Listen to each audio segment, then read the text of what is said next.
معرفی نوع‌های گوناگون هنرهای مردمی و تاریخ مختصر آنها از فرهنگنامه‌ها در بخشی از سلسله هنرهای مردمی.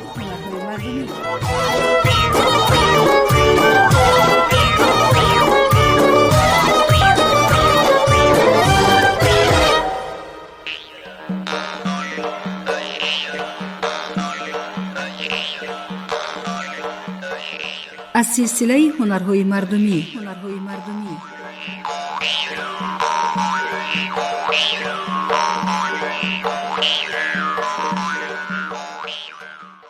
دوزندگی.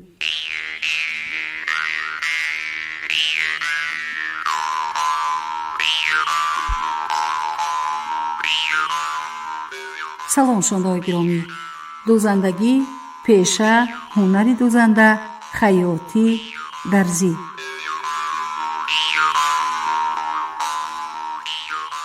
سامعین ارجمند، دوزندگی از قدیمترین کسب و هنرهای مردمی بوده.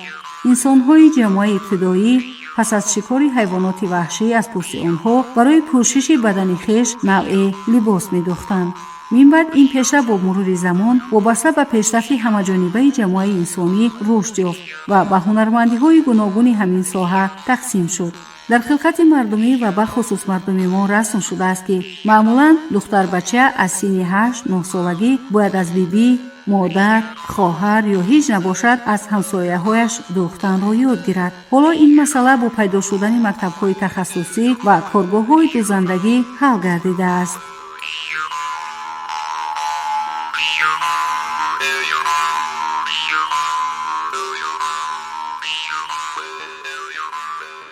دوزندگی پیشه خیلی مهم و مرکبی مردمی بوده، عبارت از طرز و اصول مخصوصی دوخت و گوناگون نوعی به هم پیوستن متاعهای دوخته شونده می باشد. بنابراین طریق دوخت روند است که اصطلاح‌های فراوانی کسبی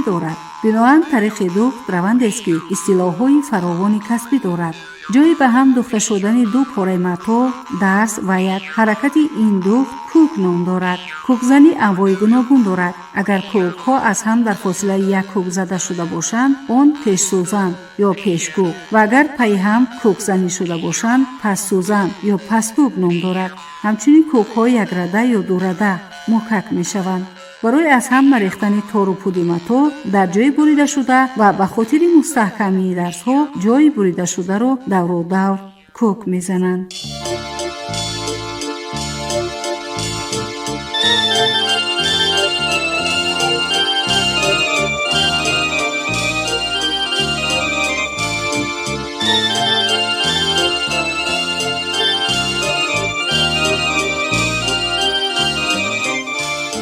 دستمال می دوزم دستمال زیبا زیبی دستی یارم باشد تو فهمیدی هم برای یارم نزدش 100,000 باشد تو فهمیدی هم برای یارم نزدش 100,000 باشد.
نزدش 100,000 باشد، نزدش 100,000 باشد.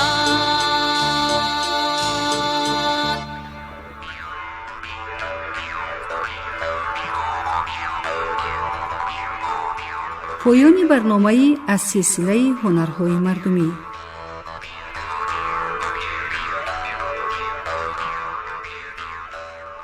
در تهیه و پخش آن صدابردار دلشاد میرزا، کارگردان زبیدالله جان محمد، محرر گلستان کریم و صحنه گرفتند. شاد بمانید.